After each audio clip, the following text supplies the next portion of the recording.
You think people enjoyed Oreos during segregation, or did MLK have to die for us to get the best ice cream flavor?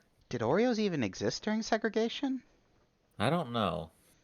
I don't think. They definitely they definitely existed afterwards Uh, as a sign, but as a that civil protest. that would have had to come like 10 years later, because in the protests right after MLK's death, I cannot imagine people looking at Oreos and thinking that's okay.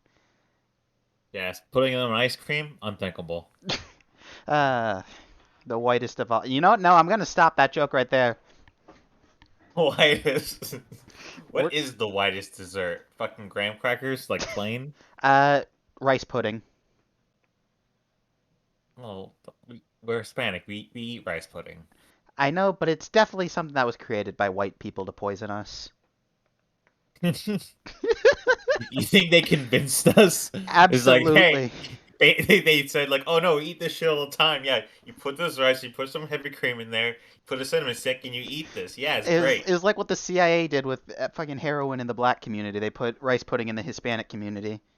Yeah, they're all going their boats like those fucking idiots are eating that goddamn alien slime shit. We don't even eat that shit. God, I wouldn't wish that on my worst enemies, but I'll give it to the Hispanics.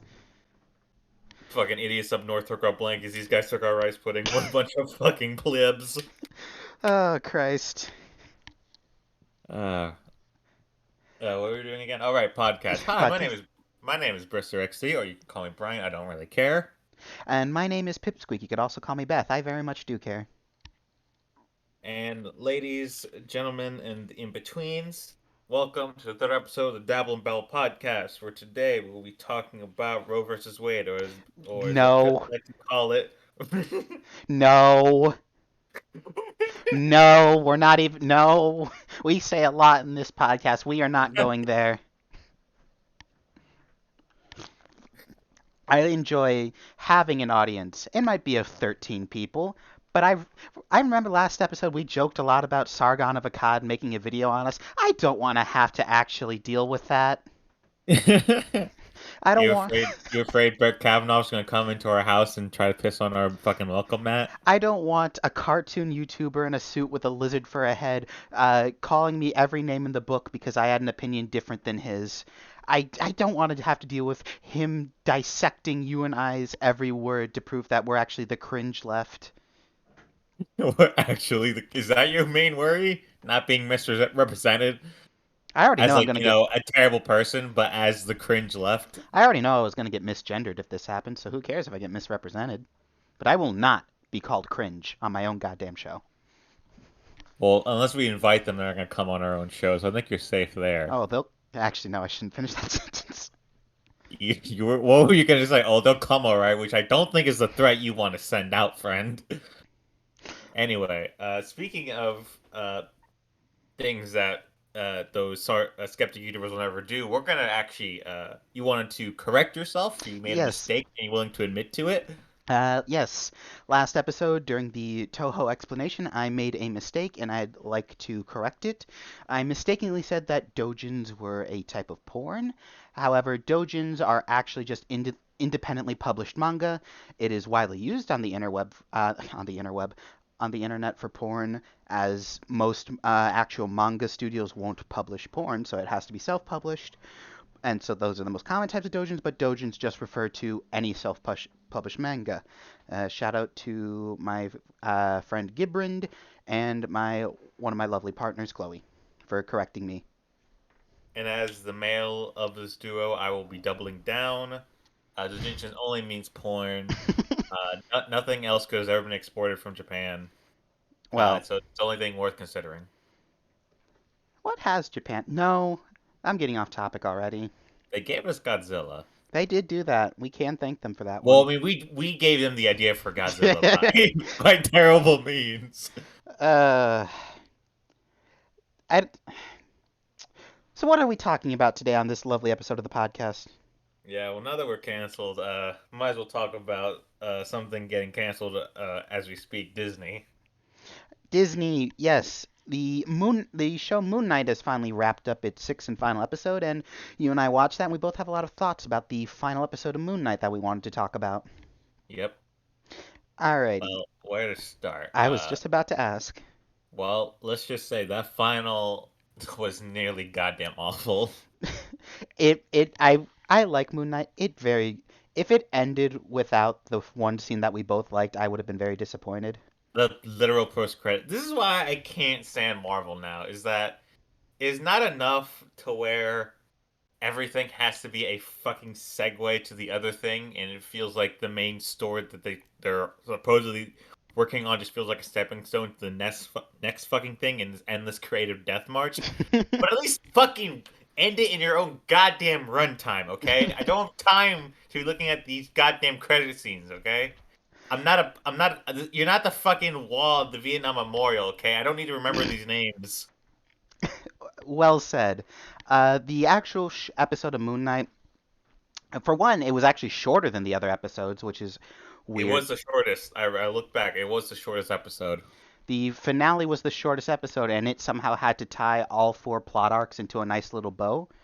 Between Harrow finding Amit's tomb, the arc with Layla, Moon Knight and his other identities, as well as Khonshu's imprisonment, they all had to tie those up very nicely.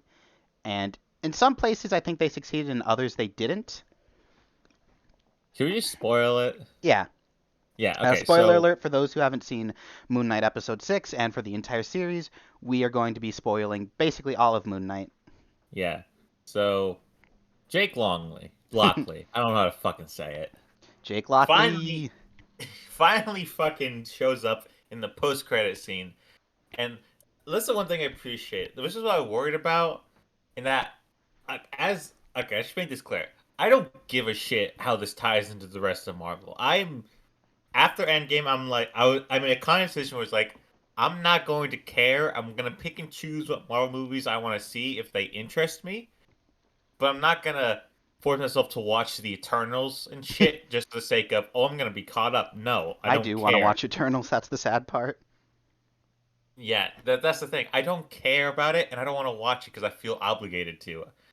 And so I was glad that the ending left Moon Knight in a place where it could continue in its own little Hmm. space with Jake Lockley, and the fact that Khonshu is an asshole.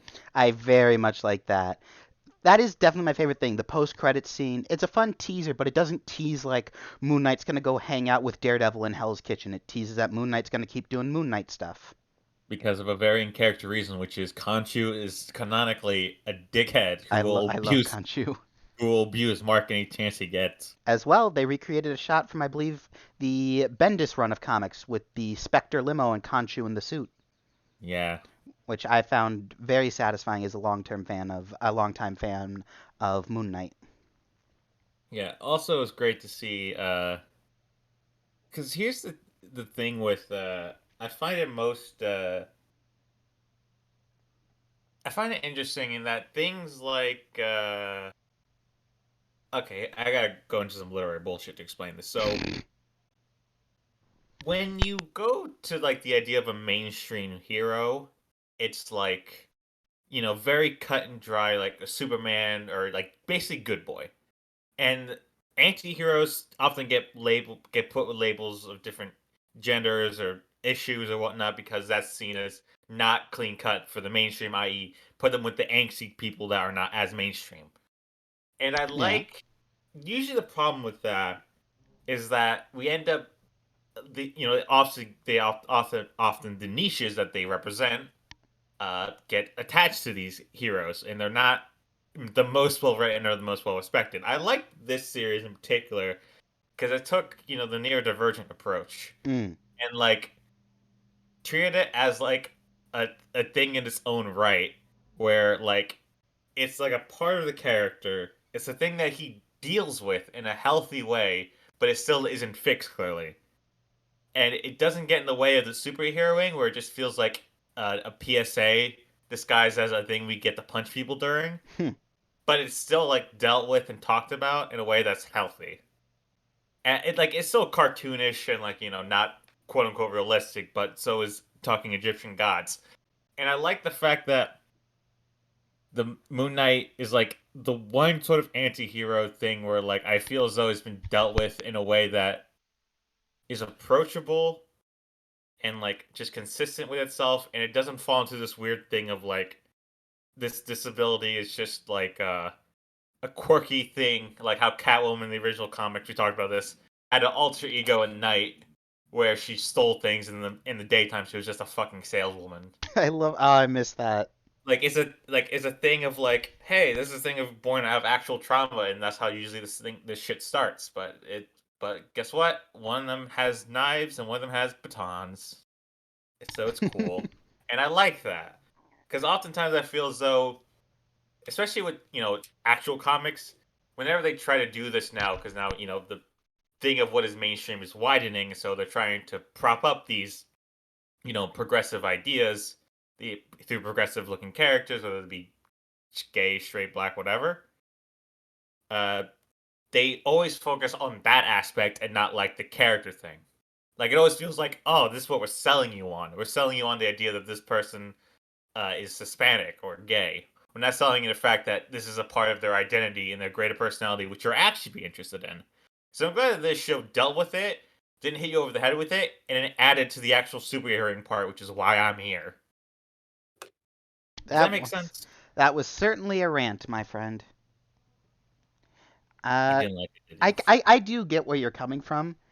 Uh, One thing though that I very much enjoyed was the fact that you say that Moon Knight is very famous for being probably the first neurodivergent superhero.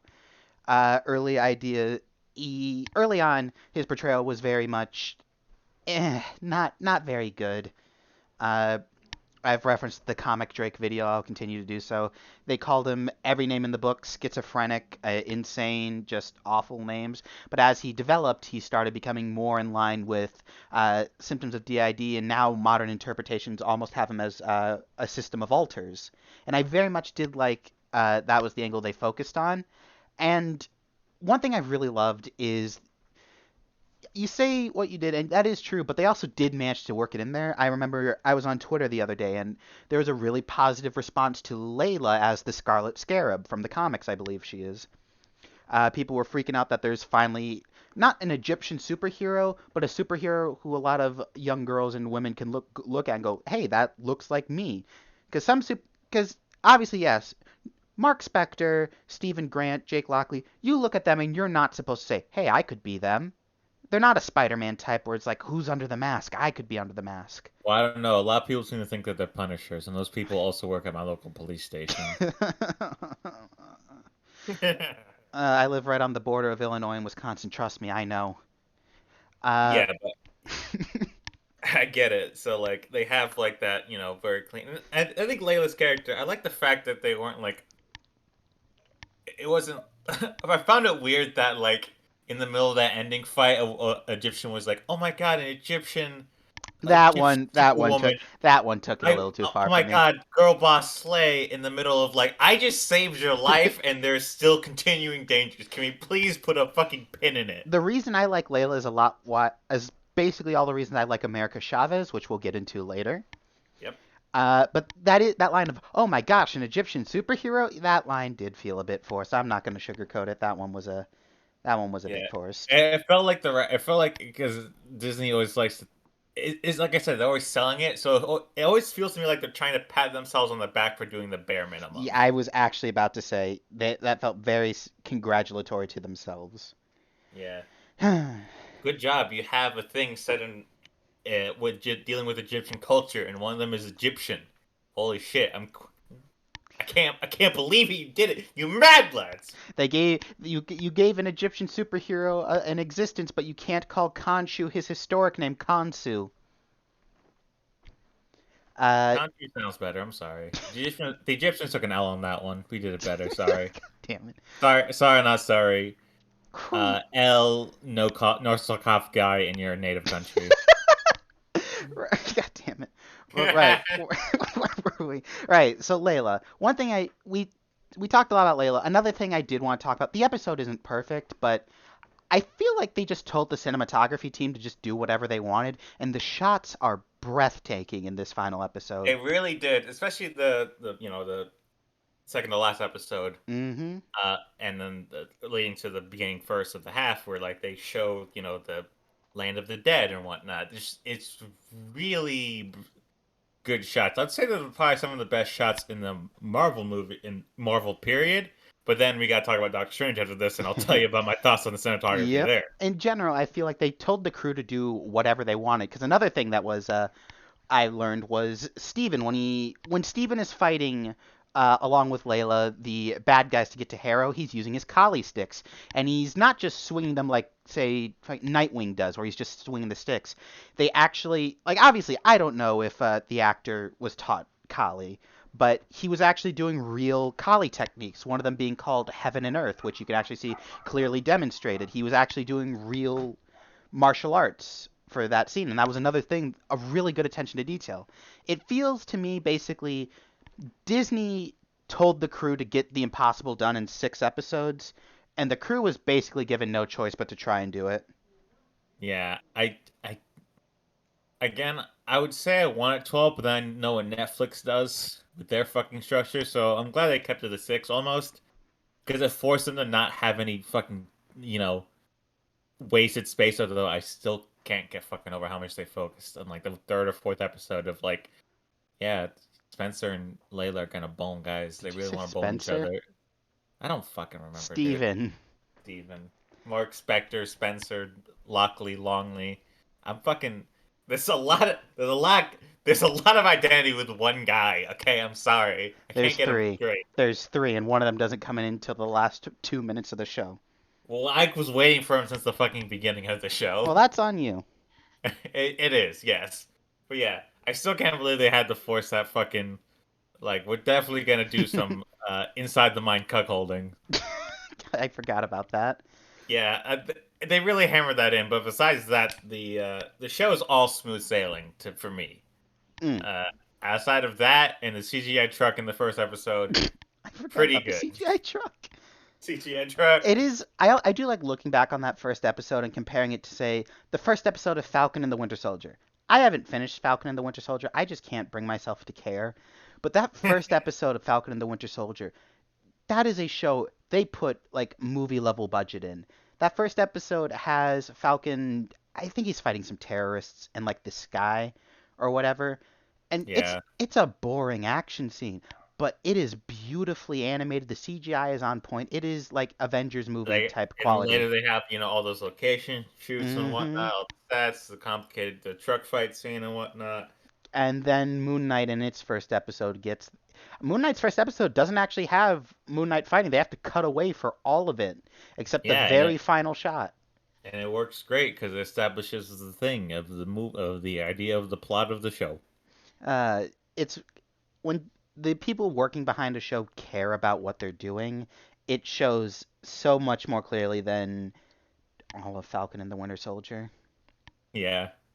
And Ma- so Captain America is still my favorite hero, and I couldn't bring myself to fucking watch it either. Hawkeye was my favorite hero until I sat down to watch the Hawkeye show. You don't like his mohawk? I just Hawkeye is very good as a supporting character, and maybe he was treated too well in Endgame. Trying to sit down and watch a show based around him is very dull. It was him and his fucking kid, and we all know how much you hate children. I despise children. Same thing with Ant-Man. Ant-Man was my favorite Avenger until I saw Ant-Man 2. So I Yeah, don't really know who. Actually, no, I do know. Winter Soldier is probably my favorite. I still like him because he's an interesting character, and Sebastian Stan gives an excellent performance every time he plays him. It just you kind also of want sucks. him to you also want him to bed you. I specifically as he was in Winter Soldier and only Winter Soldier. I do kind of like the beard from Civil War. You know, it does work, but the clean shaven and the long hair and the fucking titanium arm, And chef's and kiss. and and the horrible traumatic baggage. Look, baggage makes it hotter. Uh, you Please, you should I feel like I'm gonna be in you trouble should for not saying be in that. airports. It's funny, I'm gonna be in an airport pretty soon, actually. Gross. Anyway, yeah. To wrap it up, because this is taking too much time. Moon Knight, great show. Very good show. Glad it's not going to be included in any of the movies. And speaking of what happens when you give people who love what they do and put them for charge of a show, Doctor Strange, Sam Doctor Raimi, Strange. Sam Raimi, I love you. You may have my child and sacrifice him and make him into a book. So I heard a lot of good things to the lead up of the movie. I believe there's an interview out there where Sam Raimi outright says, I wanted to make a superhero movie to show the other directors how to make a superhero movie." Uh, and the early reviews were very good. Early reviews of Doctor Strange, like uh, people who got early copies, really did like it. So and the trailers were very well shot. I knew Professor Xavier was going to be in the movie, which, by the way, spoilers, but we already said we'd be spoiling. Uh, Whoops. I knew Professor X was going to be in the movie from the trailers. Same thing with America Chavez, but not only the confidence in which these characters appeared, played by amazing actors, but the guts Sam Raimi had to kill them to tell the story he wanted to tell instead of getting Spider-Man 3 again is very, very inspiring. It's like cut.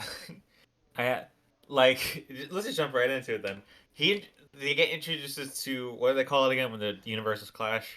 The incursions from the They comics. he introduced incursions, the Illuminati, Fantastic Reed Richards, i.e. leading to Fantastic Four, Xavier Esper obviously brings up the idea of X-Men, alternate realities, all that shit. Like and like the Dark Hold and all that kind of stuff. He introduced all of that and like most of it is like so off put immediately. It's like, yeah, you understand the concept? Good. We're gonna keep fucking rolling. Reed Richards get fucking turned into Twizzlers. Black Bolt, I'm sorry. You go back to the moon, idiot. I That's the thing. Sam Raimi took a lot of plot threads. I mean, this movie is completely compliant. He takes what would ordinarily be the most important part of any other piece of media, like the Darkhold was a big part of WandaVision.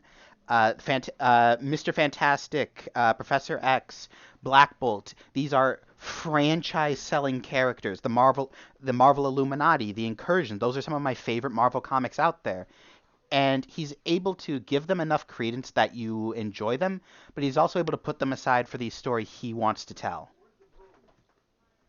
Yeah, and very much I think the strength of this movie in particular is amplified in that it could have been so fucking bogged down with everything. Tiny little references, nods to whatever. It could have been so bogged down, but instead he focused on, all right, we have Mad Witch Woman, we have a guy going through strange worlds with the innocent girl, and horror is going to happen. I am Sam Raimi. This is what I do. It's what I'm I gonna do, tell John. you that. It's what is what I know.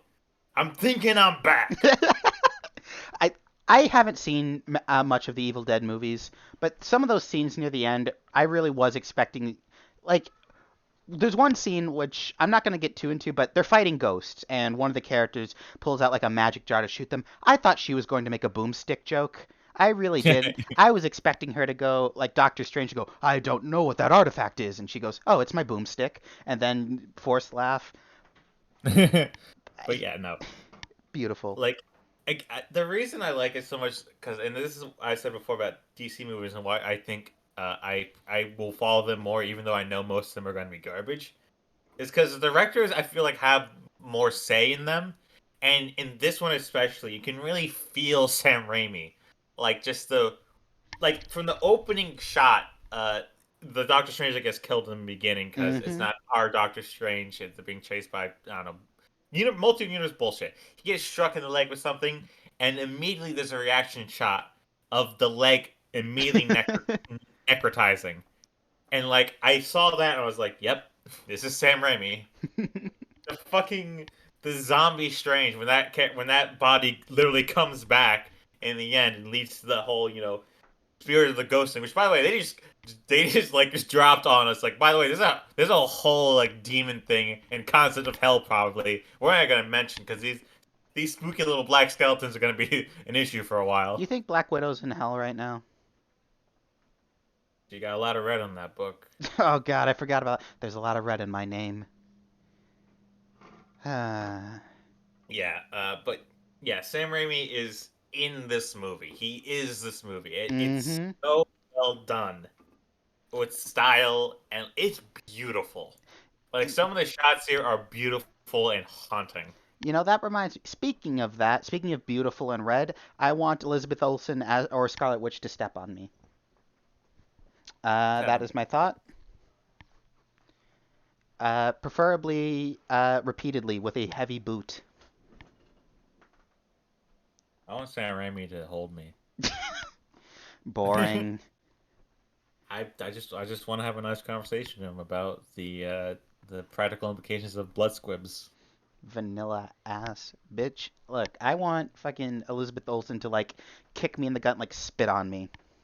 I want to talk about the music fight scene with Doctor Strange and the Oh, Evil One. the music fight scene. I Yeah, look, I want to talk about that, not this fucking horny happening bullshit. You fucking degen.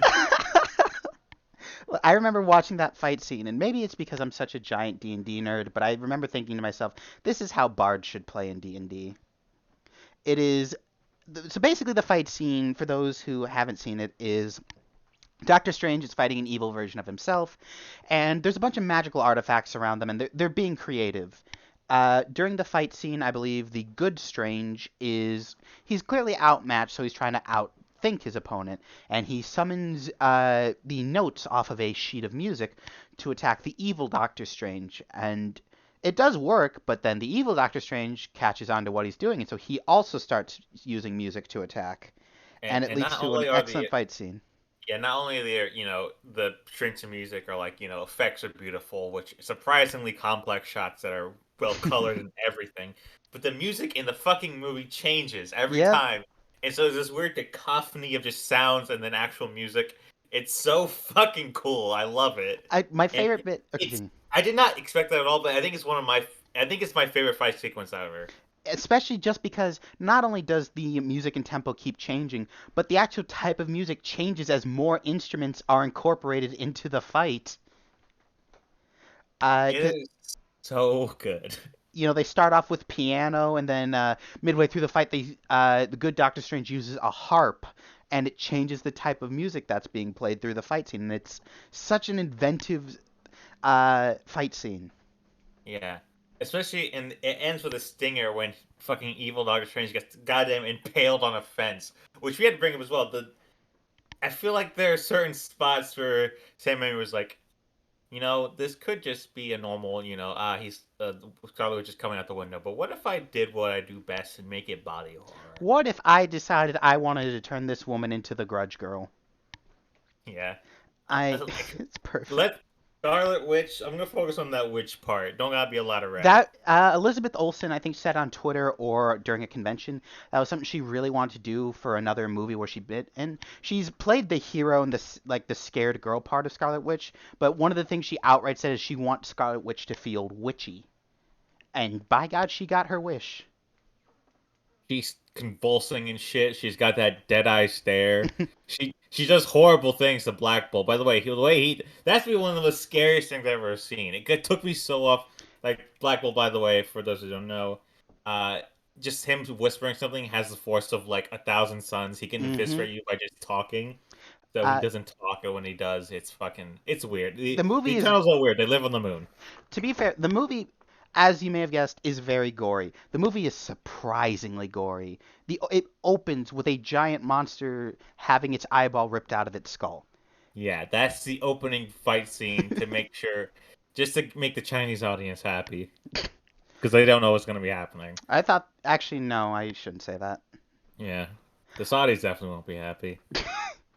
Uh, But but yeah, the way Scarlet Witch defeats Black Bolt is that, of course, his power is that when he speaks, and so Scarlet Witch just vanishes his mouth. He tries to speak, and a la "I have no mouth and I must scream," and blows the back of his own brain out. And they show him do the burst, the sploosh, and just the horror in his eyes as his life fades away. the It's fucking horrifying. the worst part is it's not like his head like actually outwardly popped. The worst part is it's like a balloon popped inside of it. You Yeah, see because of his the suit. So it's like a fucking spurt, and then it like stays in there. like that's my favorite part. And obviously they probably did that to hide a lot of the gore. Like that strikes me as something used to hide the fact of how bloody it was, but the effect just makes it so much worse than if they had outright shown like fucking a watermelon type head pop. It's so creative. Uh, And it never felt self-indulgent because it just kept ramping up and always it wasn't like, oh, here we gotta do something more scary. Because Sam Raimi knows how tension works. Because watch Evil Dead, both of them, it always adds to just this idea of horror, and like it's mixed in well with the normal Marvel fanfare of like, haha, action, haha, Indiana Jones ring from vine to vine. By the way, I'm going to violently bisect you now. Goodbye. that is one thing that kind of put me off in the middle of the movie. The middle of the movie revolves around the Marvel Illuminati, and we do get one great scene where Scarlet Witch squares off with the Marvel Illuminati, and she is slaughtering them very violently. She cuts Captain Britain in half with her own shield. She pops Black Bolt's head, shreds Mr. Fantastic, snaps Professor Xavier's neck. But the thing Inside is, his own mind. inside of his own mind. But the thing that put me off is some of these characters have seen this happen and they're still kind of really joking around. They're really jokey with it. That is one thing that kind of put me off. Uh, Strange outright says that, oh, your friends are dying, Mordo. Everything's going wrong. His friends aren't reporting in. And so when Strange and Mordo fight and Strange leaves, Mordo's first thought isn't to scream, Strange! Or get back here, or literally anything. He cracks a joke. He goes, I am starting to realize why your version's universe of me didn't like you. And it's Yeah, my theater that's laughed. so. The it it's such a Marvel thing. It's like we gotta that tension, that thing we're building through this fucking horror movie of the Marvel universe. Got a quick spurt that lets the kiddies remember this for the rest of their lives. it That's the one scene where the it didn't work, and I couldn't tell if that was a Sam Raimi flourish or something he was still like, hey, put a joke in here. Well, no, Sam Raimi blends horror and comedy in ways to where the comedy is always the stinger. And Mm. like they're right next to each other. That line is so like 80 yard in as like an afterthought. But like when but when the fucking uh Christine blasts away that one demon saying, I'll send you back in hell. That's so lame that it is Sam Raimi. And it works. Like one of my favorite actually ideas of that is in the first Spider-Man, Okay. uh Tobey Maguire Spider-Man. Of course, Green Goblin dies by getting himself impaled on the glider, right? Right. In the original cut, instead of it being just straight, in the way the theatrical cut, where it's just straight, Spider-Man jumps out the way and the glider goes immediately right into Green Goblin. What was originally there is there was a small moment where Spider-Man jumps up right before it hits Norman Osborn, who just goes, "Oh no," and then he gets stabbed. He literally just says "oh" and then gets stabbed. It's that small break that like makes you do a double take, and then it fucking happens, and it's so it's so fun yet terrible. Like imagine the horror in that. It's funny until you think about it, where it's Mm-hmm. like, oh, he had time to process he fucked up, and so it's cathartic yet still tragic because Willem Dafoe is great and Sam Raimi's great, and that I'm still fucking mad that they took it out of the theatrical cut. Why can't we have fun?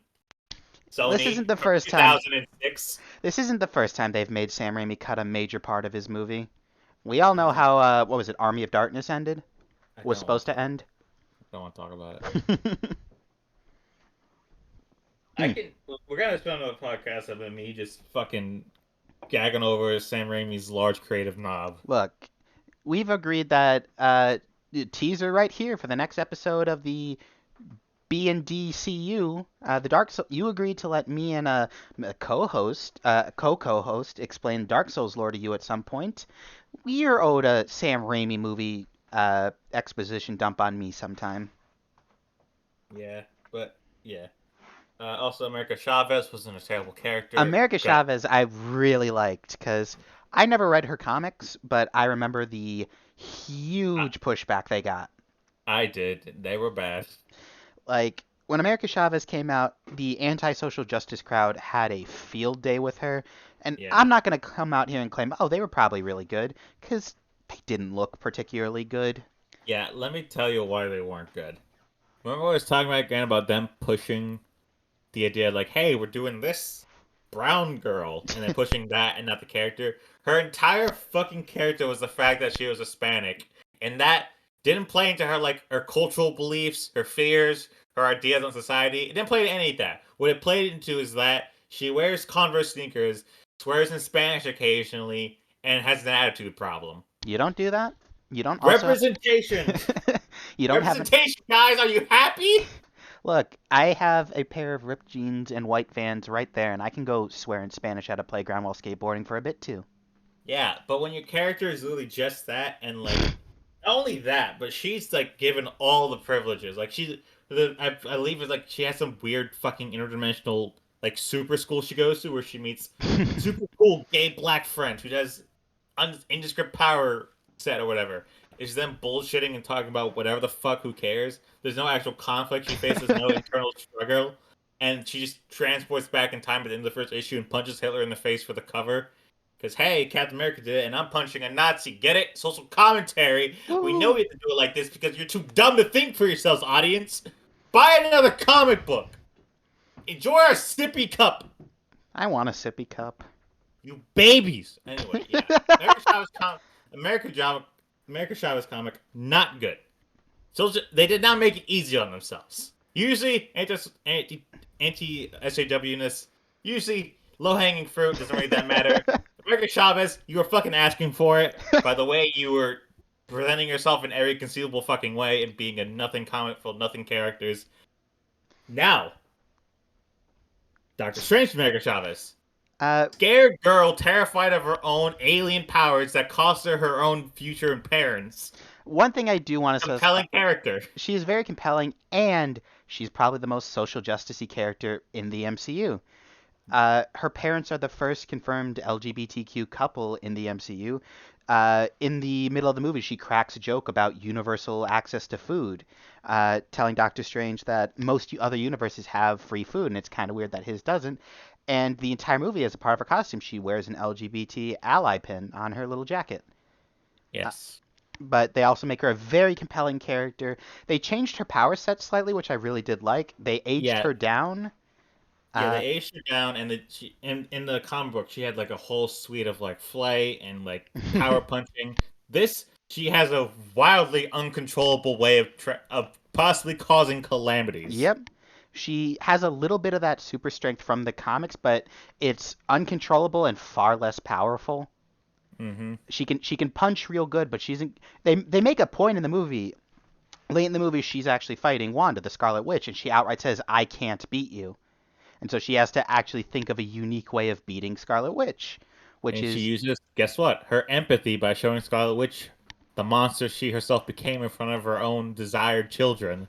and that movie was that was a little fucked up on her part, but I it. mean, again, Exhibit 1 through 5, starting with Black Bolt's brain being blown out through the back of his own skull.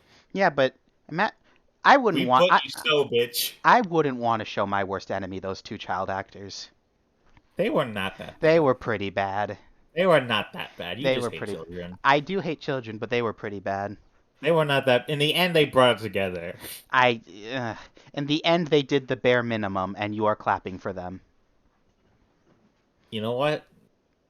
I'm sorry that I don't have my empathy violently vivisected by a dark spirit like you. I'm. And this is now become an allegory for the Roe versus Wade. What is up with you and Roe versus Wade today? I'm trying to get us on the fucking trending page, Pip. The trending page. This is going the hashtags. What happens when we do end up on the trending page? What then when we actually have to answer to Well, it won't be Susan? our show. It'll be a news clip of me and my double murder suicide. Uh, I. Who are you going to murder? Don't know yet. See, this is why I do the podcast with you, just so hopefully I'll be warned before you commit your horrible act of terror. Yeah. But anyway, America Chavez is actually good. Interesting to see what she'll do because by Mm-hmm. the end she's like learning magic, which is like a thing different from the comics, which again as we established pretty awful. So anything different and Mm-hmm. has to be a fucking improvement. And just generally, the movie is visually stunning, masterfully directed. Sam Raimi, thank you. And I cannot wait to not watch any of the movies. See, I very much liked the movie, Though I think I'm in the minority here. I really did like the movie and I'm glad I saw it, but people are calling it like the best MCU movie. 10 out of 10, 9 out of 10, a must see. I liked it. I don't know if I'd recommend it as highly as other people are. It was good, but I don't know if I'd call it a must see. I say it's pretty good. I give it nine out of 10 for me. I'd give it like a 7 or maybe an 8. You know, it's up there. It's a very good movie, but I still think there are better MCU movies. Still better than Eternals. I wouldn't know. I actually do really want to watch Eternals just to see what it is. Because at first I didn't want to, but now it's been a few months. It's free. I might as well just give it a shot. Yeah, well, we might as well do it when we can both legally drink, although that won't stop us. Ugh, it never does. Haha. Why do I hear sirens Illinois, outside my door? the Midwest, they're not there. They're drunk themselves. I'd be drunk too if I had to fucking police the Midwest. It has Jesus. to be. It's like being the captain of a lighthouse in like the fucking Isle of Gibraltar. See, I was gonna say something much worse. This is why you have me on the podcast. That way you don't accidentally cancel yourself out of a law career. Why am I suddenly the edgy one and you're actually holding me back? You see, this is the power of reading books. You've rubbed On off the on me in a topic of bad way. reading books, Oh God. on the topic of reading books, our taste in media, because we've talked a lot about this mainstream, cutting edge, trending page. Please like and subscribe. Subscribe to our YouTube Shorts channel. Bullshit. But now to the meat and potatoes of who we are as people in our taste in media. Because I feel like in our discussion, we kind of showed or tipped our hand a little bit of what we actually like. I talked about cinematography. Pip talked about the pretty brown women. We have our priorities I straight. okay, hold on. I also talked about the craftsmanship that went into the authenticity of actual martial arts and cultures. Don't come out at me accusing me of just being a brainless simp. I am a simp, but I'm one with an appreciation for the arts. Who do you want to step on you again Fucking Elizabeth Olsen and Sebastian Stan, at the same time? preferably. Anyway, but yeah, no, we have differing views as you can see. We have different takes as people, and so we wanted to talk about that a little bit because, as some of you may have think, and I know Pip thinks, I am a stuffy intellectual who reads things by a lit pipe, a fox like rug, and maybe like a dead aboriginally holding up my books, something like that. And Pip over here, apparently, according to herself, is head empty, no thoughts. I don't know what I like. Maybe things that happens when people punch. To best illustrate me and my wonderful co-host's differing taste, we can't agree on Shang-Chi. Here we fucking go again. I found Shang-Chi to be a very refreshing Marvel movie, very fun martial arts film, and something new for the MCU. And I found it to be a shit martial arts film with a boring main character. We've argued at length about this, and we probably won't argue about it at the podcast. I only bring It, it up because it's a perfect example of where me and him differ. yeah. See, unlike her, I actually could seek out and watch foreign films full of martial arts because I know that's where the good shit lies. She's stuck with the fucking Wonder Bread of fighting movies. And unlike my co-host, I'm not jerking off to languages I can't understand spoken by people who have to have subtitles. I just watch whatever's good. How do you know I don't know Indonesian? You don't. I don't. Uh, But but I here's the thing on how I view specifically cinema. I can talk about my taste in books and whatnot, but since we're on the topic, I'll talk about cinema and TV shows. I I don't seek out movies a lot. I generally like reading more than I do anything else. So when I look at cinema and TV shows, I try to find things that either teach me about a structure in an entertaining way while still being simplistic enough to where my brain doesn't think too hard about it. Example, Criminal Minds. Great show, interesting characters. Formulaic as hell, but that's fine because it doesn't make me think too hard. Because when things are either too dumb or too good when it comes to TV and movies, I think about them relentlessly, and I can't turn my brain off. That's my problem.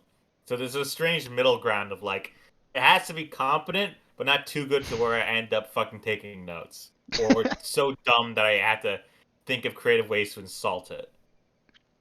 Right. But something like that is creative mind. But also, I look at media that just like sometimes makes me think in a way it's like, yeah, that's something I can't just get from reading, and is a very it has to have good writing first of all, Hmm. or at least something I can't see in a book. That's why I go from like the avenues of like spotlighting to Popes, movies about people yelling and talking to each other about very depressing topics, and then fucking the cop, the mobster, and the devil, and fucking in the night they come in the fucking raid series of like shit I like to watch because, well, I don't know what they're saying half the time. The subtitles are wrong for sure. That's definitely not where a fucking thug goes. But they do be flipping though. Them They tiny do be Filipino flipping. men do be flipping and breaking their necks for real. uh, I guess that comes to where I come in. When it comes to media, books, and film, cinema, I tend to be far less discerning. I do know kind of what I like. I guess I can sit down and I can watch. I can watch a movie that talks about hefty ideals or really does try to. I can watch a movie with a message or a movie that just wants to be enjoyed passively. Uh, but the thing that kind of gets me is there always has to be a human element to it, I guess. Because I've sat down and I've read Antigone. I've seen it performed.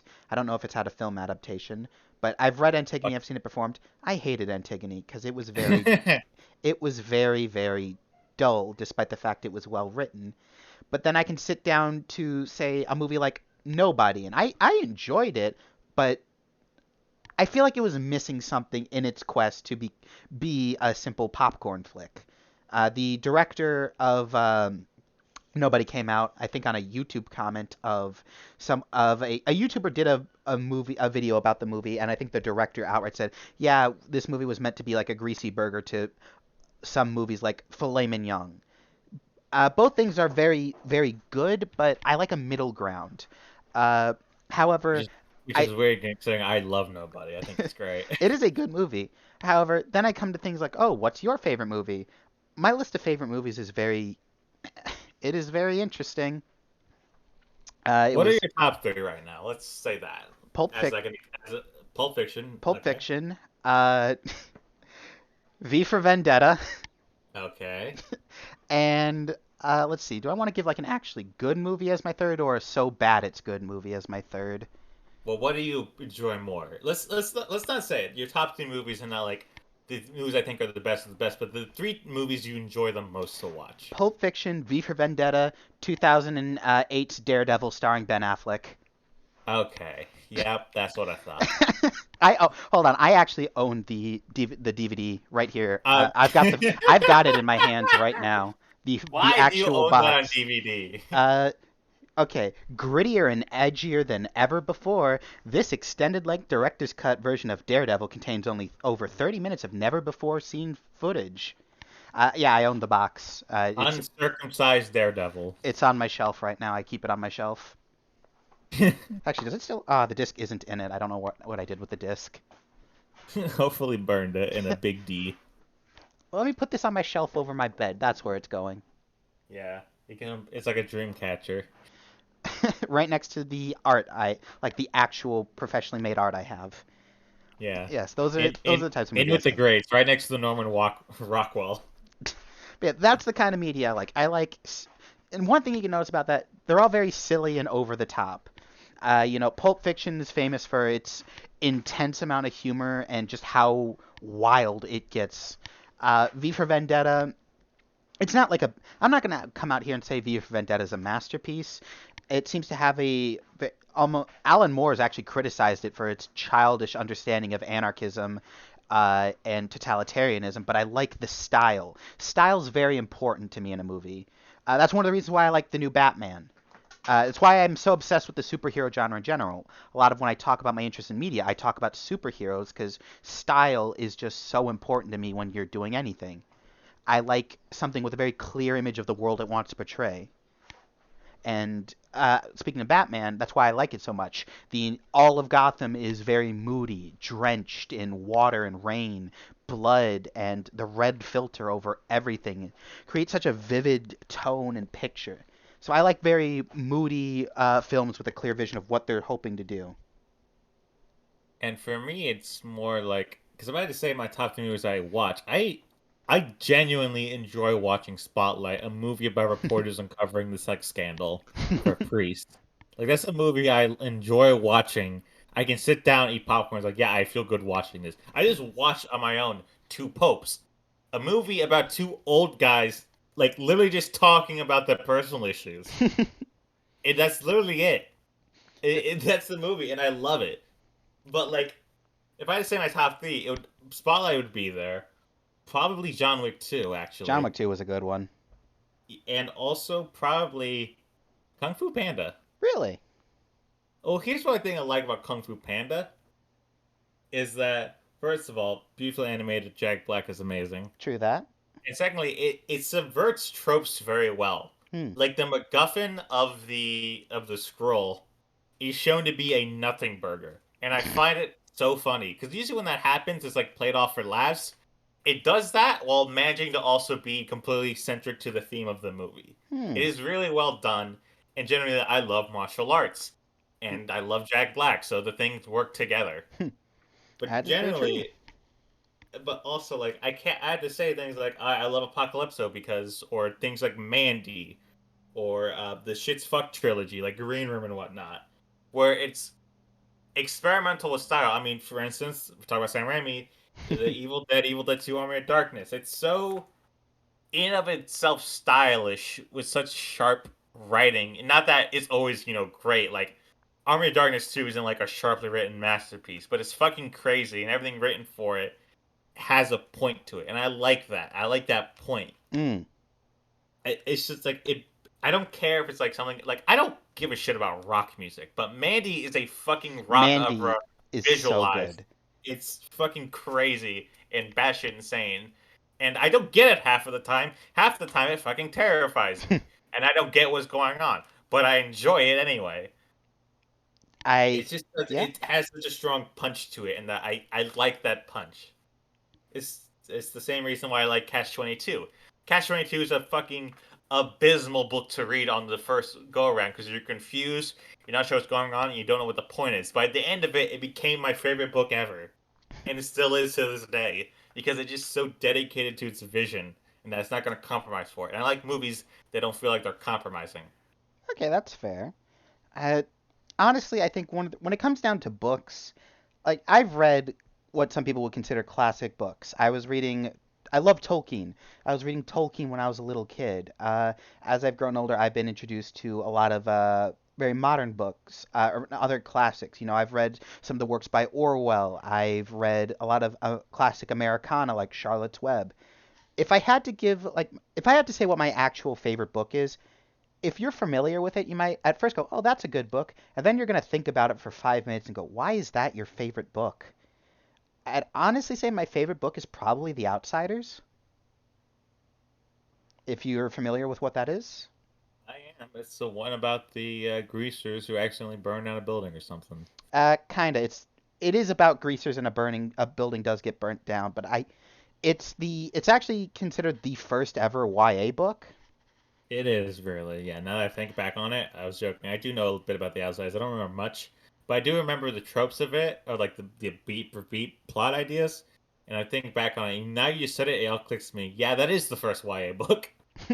The I really do love The Outsiders as it's probably my favorite book just because it does have that kind of childlike innocence. The main character is a child. The main supporting character is another child, and the world around them is violent and oppressive and things they don't really understand. And they have innocence is tested a lot in that book. A lot of the book, the main plot of the story isn't around whether or not Johnny's going to die. It's about whether or not the main character Ponyboy's innocence can survive Johnny's death, or can his innocence survive the situation he has gotten himself into. And It I it's really very love much it. it is very much the original tragedy in that sense, where like you know what's happening, you know what's gonna happen. It's not like they Mm-hmm. don't have a chorus and fourth wall telling you like in Antigone for first of all, God, I hate but like Antigone. but like it's one of those books where like Yeah, this shit's fucked. I hope it just doesn't get too fucked. And which is that's one of the things I do like. Uh, what people don't know is that the author of the book, I forget her name at the moment, but she wrote more books and they were all in the same series. So characters like Ponyboy and was it Ponyboy and Randy show up in other books, and well, they show up. Ponyboy gets a cameo appearance in the second book. Um, that was then This Is Now, where he basically shows up, hotwires a car, and the main character's girlfriend ends up dating him. Uh, but I think they lost something as the books went on. Uh, Don't talk to me about the sequel to Catch 22. Because guess what? The Catch guy who wrote 44. it. No, it's called something else. It was. It's weird. I don't want to talk about. Oh God, Do you want to talk it. about it? I don't. I gotta reread it again so I can talk about it on the podcast. Let's just say that the author realized the rest of his books were shit, and when a reporter said, "How does it feel to be only known about Catch 22?" and they replied back, "How many authors have written a Catch 22?" which I think is the most Sheesh. baller line ever I've ever heard a author Sheesh. say. That is, god damn.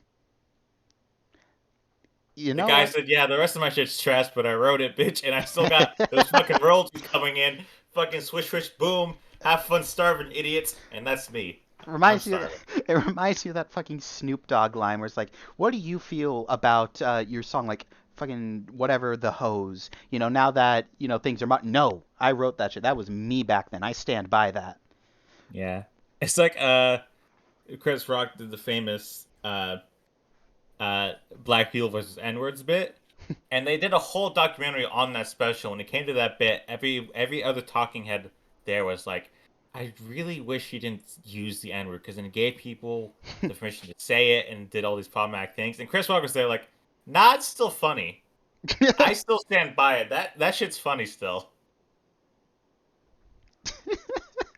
Oh, Chris Rock. I'm Uh, not going to say anything more about him other than he is an actor who has had a very prolific career, and I hope he continues to have one. he fucked up the Jigsaw movie. He did. We don't talk about the fucking Spiral, the Book of Saw. We need to watch every single Saw in order one day and then film a podcast right after when we're fucking exhausted. I've kept up with the Saw lore. That's the problem. I haven't watched any of the movies, but I've kept up with. You know what? I'm willing to do that, but only if during one of these things we have to eat Chinese food. Why? Uh, you really can't see why eating a bunch of sticky, thick lo mein while watching some guy play with his intestines would be disturbing. Okay, well, first of all, I don't know what lo mein you're getting. Mine isn't sticky and thick. It's I look think you're I the think you're place eating a mop. the place I go, they have these really thick noodles, and the sauce is so good, but it's a little sticky. But oh my god, uh, seriously, it is delicious. Or actually, no, it's chow Yeah. mein, not lo mein. Yeah, we'll watch the we'll meet up in live person. We'll have a mukbang while we're watching the entire Saw. What do you call that? Because there's too many of them. There's like eight, nine. I don't I know. I thought there was 11. Don't remember. There's it goes from Saw like 1 to 7, then 3D, which is 8, and then Jigsaw, which I think is the ninth. So there's 10 with Spiral. I think so. I looked this up, but there's really no point to it because it's Saw. Not to mention the two video games and the Dead by Daylight tie-in. I god damn it. What? Why I don't. Also, I forgot there are two video games. The Dead by Daylight tie. There's two. Yeah, there's two. There's Saw 1 and Saw 2. I don't know. Uh, the Saw 1 video game, I think it's canon. You play as David Tapp from the first movie. Right, yeah.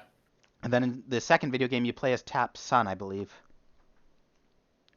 Uh, I don't I don't We're not ending this podcast on Saw Talk. I can't stand by well, that. we're almost an hour in exactly. What do you want to end this on?